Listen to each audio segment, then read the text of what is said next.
Alright guys and girls, let's get started.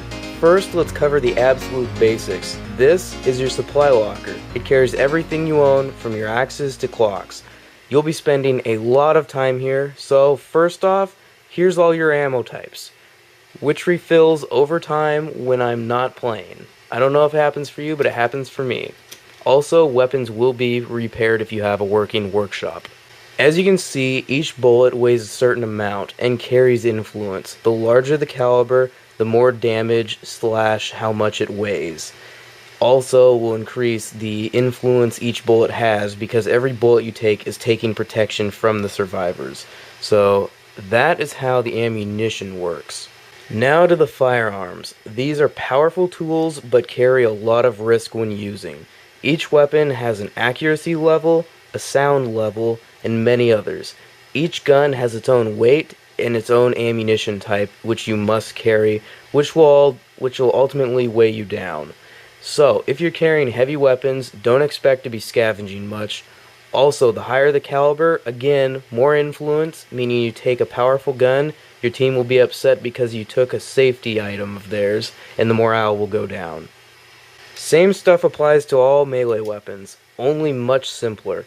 They all have weight, damage, and can be broken over time. Can be damaged before broken, but if left in the supply locker, will be fixed if you have a workshop. This is where your random scavenge stuff goes, your health pills go, your stamina boosts go, throwable weapons such as grenades, molotovs, and all your other equipment, which will be quick items here that you can use by switching with the D-pad on the field. Every survivor needs one. There's small backpacks and large backpacks. Pretty simple. Large backpacks weigh more, but carry more. Small backpacks weigh less, but weigh less. Now let's talk about your overall influence. The influence is based on what you have given to the supply locker, in other words, your team. Also, influence raises or decreases based on what you give and take to the supply locker. Each bullet has influence, each food item has influence. And then there's the characters. There's your character, and then all the other characters. Each character carries 2 weapons, a melee weapon and a firearm. Each one will say friend or building a friendship, their health, their stamina numbers.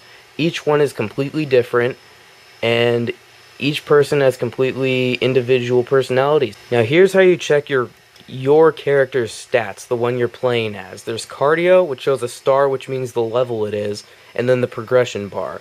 These are the upgrades that you will get over time for each class.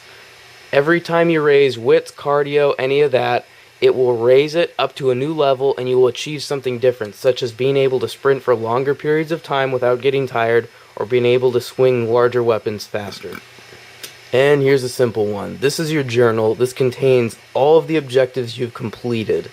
It's pretty simple. That's really all you need to know about this. And here's where you'll find statistic numbers, such as your influence number, your fame number, and the population of your base. Also, you'll see stockpiles, which contains food, supplies, ammunition, medical, all of that. It says your numbers, says how much you use daily, and that will give you an idea of what you should concentrate on scavenging for. Also, possessions. This shows how the number of melee weapons, firearms, vehicles, all of that. Here is where you see your base. This will show you everything you have in and outside of your base. Here's where you level up areas of your base. Right here, I'm going to show you. You go to one of these, press the A button, and it will set a time frame for when it will get this done. That is a long wait. But you will gain experience for this. In the workshop, you can choose to you can choose to build, or you can choose to... In the workshop, you can choose to create something. I'm building a silencer. That'll take 29 minutes. Also, if you go to the radio tower, that will show you optional missions that Lily can find for you.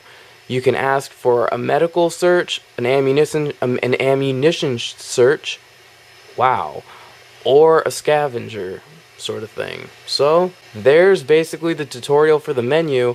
I hope this has helped. See you guys next time in the next tutorial for State of Decay.